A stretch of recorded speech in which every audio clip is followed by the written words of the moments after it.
planet Earth. Our home, hosting all kinds of living beings since millions of years, is constantly changing. Earth, capable of eradicating the systems of most complex kinds as we know it, will be our home only if we care about it. Despite our resources, the natural disasters which hindering our daily lives, causing loss of life and properties, will always occur and cannot be prevented.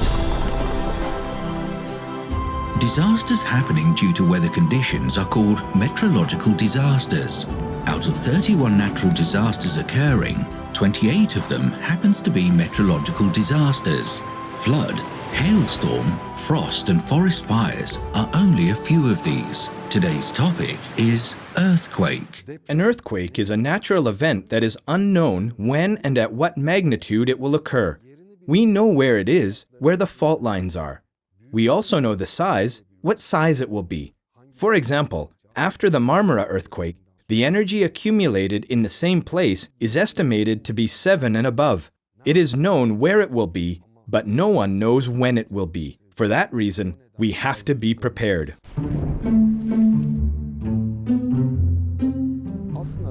Actually, earthquakes are as natural an event as wind blowing, rain falling, and are related to the structure and motion of the world. It is characterized as a natural, common event when it is far from the residential areas. But it can cause damage when it is in or about the residential areas, and when there is no essential preparations and building stock within these residential areas. Some of these are caused by unsafe buildings, defective construction, faulty appliance of household furnishing, and especially people's insensibleness and panic during an earthquake can cause disaster and a lot of damage. Yes, it's a natural event, but it's not an atmospheric event. It's a subsurface event. It consists of fault lines like pieces of a puzzle, and when quakes occur, it also gives an external reaction along the surface. That's why we say that an earthquake is a natural event. Let's take measures to prevent it from turning into a disaster. Reduce the risk ratio so that an earthquake becomes a phenomenon that is common, that is not feared, but a thing we should learn to live with. It is not the earthquake itself that should be feared, but the negative consequences that arise as a result of chains of neglect, and it's actually up to us to prevent it. The Earth consists of multiple layers such as inner core, an outer core, an inner magma, an outer magma layer, and the Earth's crust, which we call the sphere, that is, the lithosphere layer, and it is not a single piece of rock. Imagine the Earth's crust in pieces of the same puzzle, and there is a layer of hot and active magma just below the Earth's crust. This active and hot layer of magma is boiling. As it boils, the Earth's pieces of crust constantly on the move like pieces of the puzzle. But when they can't move where they are stuck, there is a tension, and when this tension is suddenly released, it creates a shock wave on the Earth's crust. We can simply call this tremor an earthquake.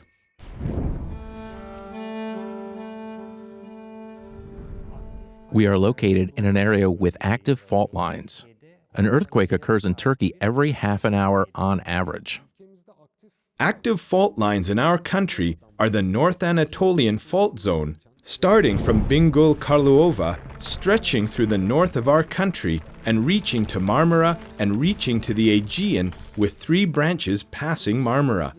Secondly, the Southeastern Anatolian Fault Zone, which starts from Bingöl Karlova and passing through the southwestern direction and reaches the Mediterranean Sea from Hatay, consisting of many large and smaller fault lines within the Aegean region and also subduction fault lines within the Aegean Sea that affect the Aegean coast. The larger a fault line is, higher the tension is. The North Anatolian Fault Zone is therefore very important, and unfortunately, in time, we have established many settlements in the North Anatolian Fault Zone. Already, there has been a 7.9 magnitude earthquake in 1939, which we lost about 40,000 citizens there. In this regard, I would say that there is an important fault zone. Again, The earthquake of '99 is still fresh in our memories.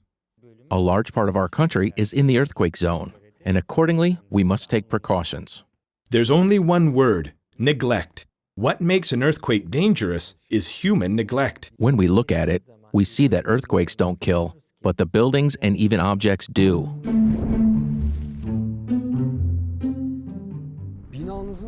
Make sure that your building is inspected for earthquake resistance. To do this, ask a specialist from the authorized civil engineering offices to inspect your home. If you are moving to a pre-owned house, make sure to have it inspected by an expert. Additionally, always stay away from a building that is outside the approved zoning permit or approach it with caution. In a matter of fact, being prepared for an earthquake starts with a firm building, as we said. One of the most common mistakes is cutting the columns to create space. Let's not forget that columns we cut are the vital veins of the building. Here's an example. We have a chair with 4 legs. We cut off one of its legs. 3-legged, does it stand? Yes, it does. But what happens with the slightest touch or when we sit on it? The building is destroyed. Earthquake readiness is something that seems expensive.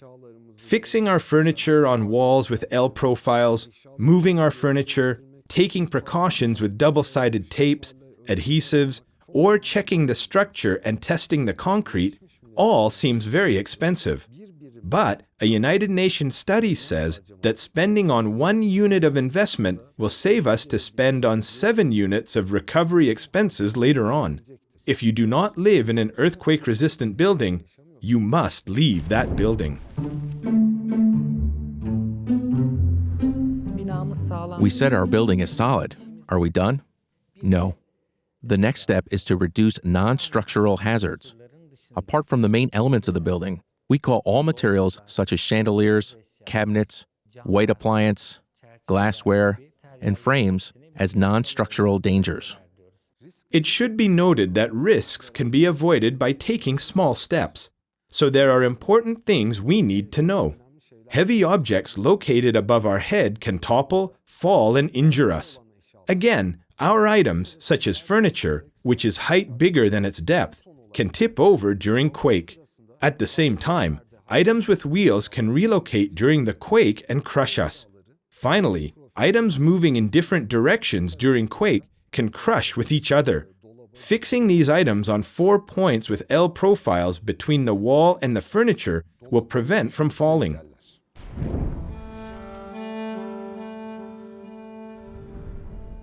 Detecting and fixing or changing our items that may slide, fall, or tip over during an earthquake will prevent any injuries. Why is it important? Look, 50% of the injuries in the earthquake of '99 and 3% of the losses were caused by this. The buildings were intact, but the furniture, unfortunately, caused injuries, loss of life, and property. All our family members need to come together and make a determination in our house. In other words, we need to make a determination list in the form of which item may topple over, fall, and damage us in the tremor during the earthquake. Fix your household appliances such as heater, kettle, refrigerator, washing machine, air conditioning, on the floor or wall. Kitchenware should be lowered below the head level of the shortest person in your family. Do not place heavy and broken items on top shelves. Do not place items near doors or exits. Be sure to secure hanging objects such as chandeliers, lamps, projectors, and tables hanging on the ceiling and wall with hooks. Do not place heavy items that may topple over, such as wardrobes near beds and seating groups. Choose thick curtains for the windows that are next to your bed and make sure that they are closed when you are sleeping. If you have a TV, secure it to the wall. Use retainers, stabilizers under computers and small appliances. Keep valuable documents, small valuables, in fireproof and waterproof containers.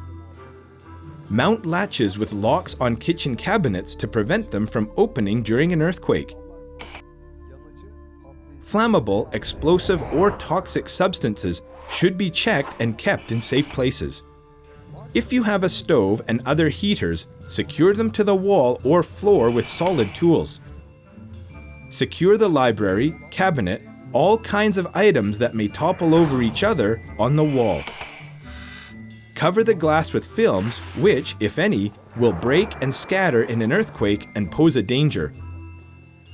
Secure the tube gases and all kinds of gas tanks firmly where they are located.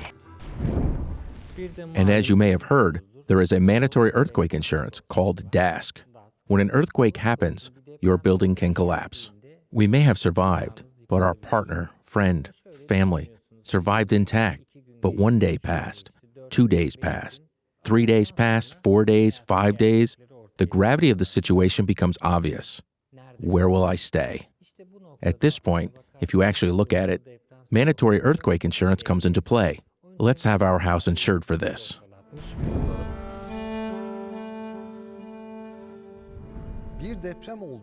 Our secret for survival when an earthquake occurs is the kneel, close, hold movement. We don't know where and when the earthquake will catch us, so we need to practice the kneel, close, hold moves in different environments to develop the necessary reflexes. At the moment of a quake, we should kneel down next to a table or a chair we think that is firm and stable. It is crucial not to crouch, but to kneel down. Otherwise, we are still on our feet and can fall. We must keep our position on our knees as we pull our face close to our body. We must make our body as small as possible. Therefore, we can avoid any falling or sliding object that may crush us. In order to do so, we should find cover under a robust table. But if we can't fit under such a table, we should kneel down next to it, holding one of its legs as we cover our head and neck with our other hand. No matter how small we can get, falling fragile objects can shatter and harm our face, eyes, and our vital organs. Therefore, we are covering ourselves from such injuries. And why should we stand next to something under a table if possible? This way, we can be safe of any projectile coming toward us. If we can't find cover under it, we should stay next to it. When big and heavy objects fall, they may fall on walls, across them, or on the other objects around. Therefore, the spaces that occurs can shelter us. For example, if the quake happens to catch us in the hallway and there is nothing to hold on to, what should we do? Kneel and close, next to a wall, away from the windows. This will prevent us from losing our balance and crushing into something. If a quake catches us in the stairs, do not try to move and find something to hold on to, because stairs are actually weak points in a building. We sit down on the steps, holding onto the handrails. We cover our head and neck by shrinking in the same way. What do we do if we're trapped in an elevator? We will press the button to stop at floor level, but we will try to secure ourselves by getting support off the elevator walls, getting into the kneel and close position again. If the elevator stops by a story, you may evacuate, but it also may not. Then we will not panic again, because the air in the cabin will be consumed faster, and if we panic, speak loudly, shout, or whatever, we cannot use oxygen efficiently. We may suffer from oxygen deficiency later on. If possible, we should hit the metal parts of the elevator to let others know we are in there and wait for the rescue teams to arrive. As soon as the earthquake is over, it is essential to turn off the water, electricity, and gas valves before evacuating. Stairs, roofs, elevators, and balconies in your building are unsafe places during an earthquake. Therefore, stay away from these areas and never use the elevator. After abandoning the building, we need to gather at the predetermined muster areas. Let's say we are out. How are we supposed to secure ourselves? Signboards, roof tiles, or other objects may fall onto us from buildings, so we need to practice the kneel and close move in an open area with nothing to fall onto us. We will secure ourselves by doing kneel and close in an empty area where there are no objects falling on us. If you experience a quake in the open area, beware of any dangers you might be exposing yourself by kneeling. If you are in a valley with steep slopes, you should be particularly cautious against rock fragments and landslides that may fall off the mountains and hillsides. If there is a dam nearby, it is crucial to get away as far as possible in case the dam gets damaged and fails to hold the water that can flood the valley. If you are in a vehicle such as a train, cart, boat, or bus as you notice the earthquake, hold tightly to the poles and handles around you. Additionally, if you are sitting at that moment, the seat belt must be worn. Because in an emergency, this seat belt doesn't only protect you in accidents, it also prevents you from flying off. If you experience an earthquake in public transportation vehicles, such as trains, buses, and subways, face towards the direction the vehicle is moving. In addition, the items placed on the upper shelves of such vehicles may fall off or topple due to the impact of the quake. For this reason, you may use your hands to protect your head, or you can cover your head by holding any object. When evacuating the vehicles, you should definitely be aware of other vehicles that might be coming from the opposite direction. If you are at the subway station after the earthquake, or if you are in a subway, the electricity may be gone for a short period of time. For this reason, you have to wait for a while for the electricity to be restored. If the lights do not come back on, try to illuminate your surroundings with a flashlight or a cell phone. When you experience the quake while waiting for a train at stations, make sure to do a kneel, close, and hold movement to be protected. Rest assured that you won't be affected by a tsunami tide on a ship or a boat. In such a case, to avoid high waves, always hold on to a fixed pole and wait for the rocking to pass. What to do if we are driving our own personal vehicle? Careful not to hit the brakes in a rush, because we must not forget that we're still in traffic. Even by the slightest quake, we may cause an accident. Let's turn the flashers on, slow down, and then pull over to a safe area. We must pull over in a way that does not tie the traffic up. Apart from that, let's not be under bridges or viaducts. Let's not stand next to abandoned buildings that might collapse and injure us. Let's not stand where the electric poles and signposts are located in order to avoid any danger from above. Obviously, if we are under a bridge or inside a tunnel at that moment, we need to try to get away from the bridge and evacuate the tunnel as soon as possible. Then we have to pull over, turn the flashers on, and stop the vehicle. Get information about any damage on the road, traffic, and other critical situations from the radio. Notify the authorities about any abnormal situations and fires on the roads using your mobile phones or roadside emergency phone booths, or personally if necessary. If you are on the highway shoulder during the earthquake, we need to switch lanes in order to make way for the emergency aid teams that may pass by. In order to be prepared for an earthquake, it is a must to practice safety and readiness drills to develop the proper behavior. These exercises will also reduce the panic we might experience during the earthquake by about 50%. Of course, such safety behaviors need to be turned into natural reflexes. And how do we do that? Of course, by constantly repeating these exercises. We have to repeat the exercises on a routine basis, especially in shopping malls, large corporate companies, and schools. But in the same way, we need to practice exercises individually to develop the correct behavior at home. People still try to use the elevators, jump off balconies, and jump out windows, despite having this information in mind, both around the world and in our country. Exercise is a must in order to develop the right behavior. Disasters can happen at any time.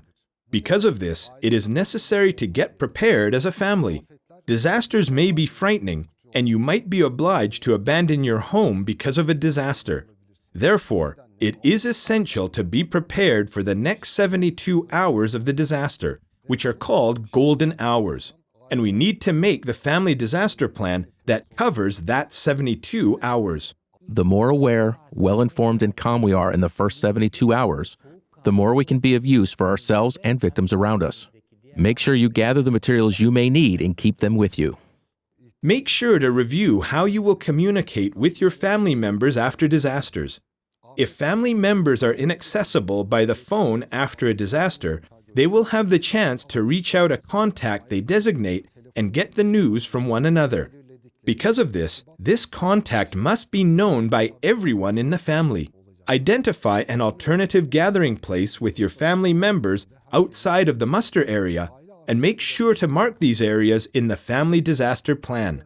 The first responders to an earthquake or any disaster are actually not any rescue teams or emergency organizations. In the first 72 hours, people try to help themselves, people around them. In this regard, people should learn the first aid response that may be needed within those 72 hours. Therefore, they need to take first aid courses, achieve the necessary awareness, and certificated. If first aid is done recklessly, it may endanger the lives instead of saving them.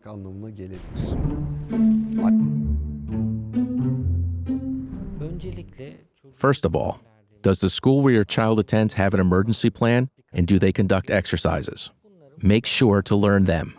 At the same time, we will get to know our neighbors, because it is very important that we conduct joint exercises with our neighbors and within our family in order to support each other in disaster times, and to reach the capacity of collective action by spreading this culture on our blocks or in our apartments.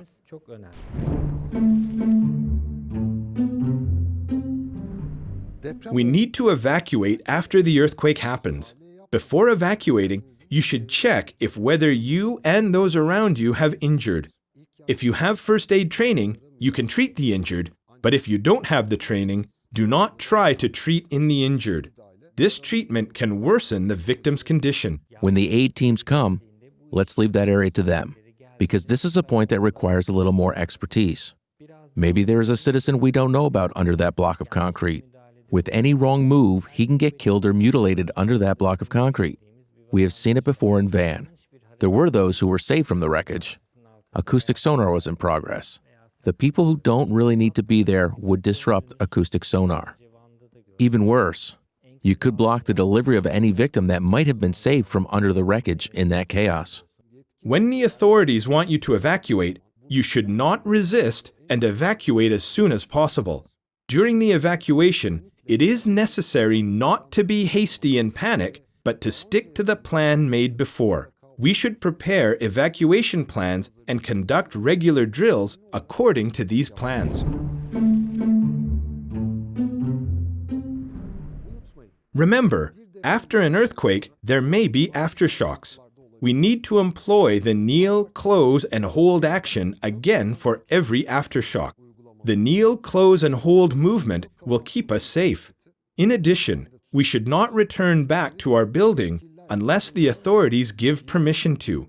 After an earthquake, we need to clear out any explosive, flammable, or dangerous items. Earthquakes can break power lines and cause them to get in contact with other conductive objects. For this reason, we need to stay away from torn off or free swinging due to electrocution hazards that might occur. If the earthquake happened on the seafloor, we may experience tsunami-like wave surges. So if we live on the coast and ebb is happening, beware of big waves that is about to hit the shores. When you see such a situation and there has been an earthquake, we must definitely move to higher ground.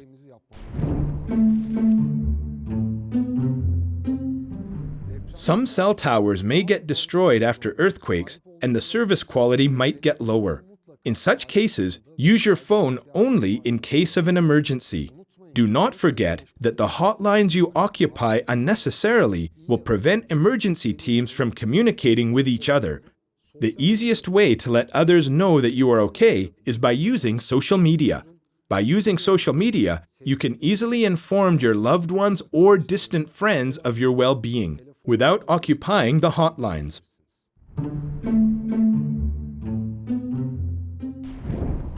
As we have mentioned it in the previous chapter, get acquainted with your neighbor. Get to know your building. Let us inform the authorities about how many people live in the building and whoever is in the building at the time of the quake that day, and if possible, by listing.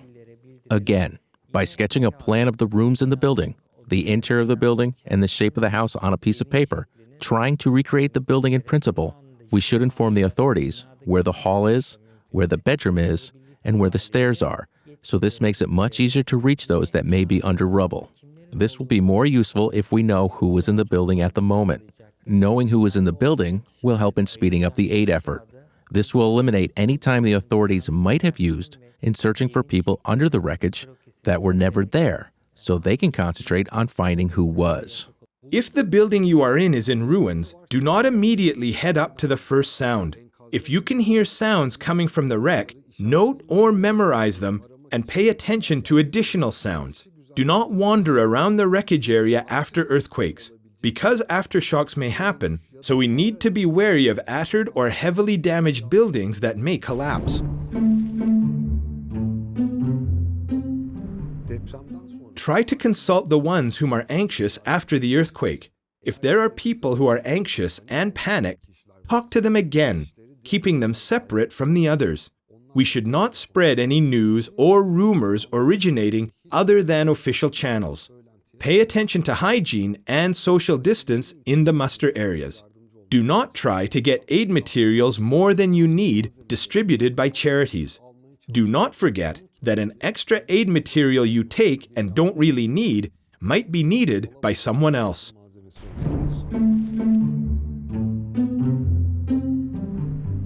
If we are trapped under the wreckage, but able to reach any exit, let's try to reach there. But if we are not, let's not waste our energy, for we may get exhausted due to winding up. If we have an item such as a saucepan, plate, or whistle with us, let's try to make noise so we can get heard. Do not smoke or light a fire in order to maintain air quality of the environment you are in while you are under a wreckage.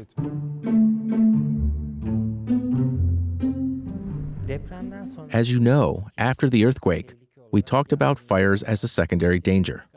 It may also be caused by gas compression and electrical discharge.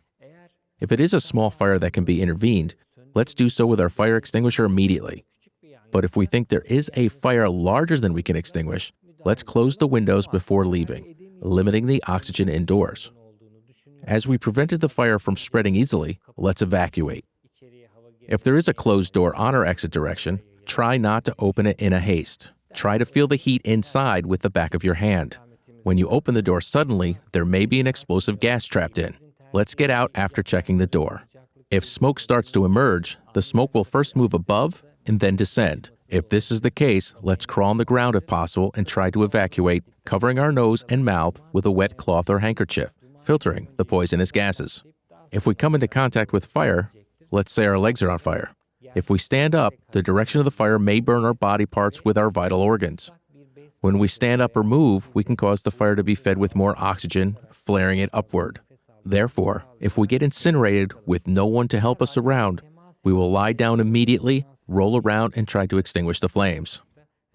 If the fire is in the kitchen or it is the oil that is burning, do not try to extinguish the fire by pouring water on it, because this causes the flames to grow larger. To intervene, we should try to cover the fire with a wet towel or a blanket if possible, cutting off the oxygen supply for the fire. After the earthquake is over, we need to unplug all electronics. This precaution will reduce the risk of fire. Do not try to turn the power switches on or off until you are sure there is no gas leak. If the gas valve in your building was previously closed due to an earthquake, let's not try to open the gas valve on our own without the approval from the authorities.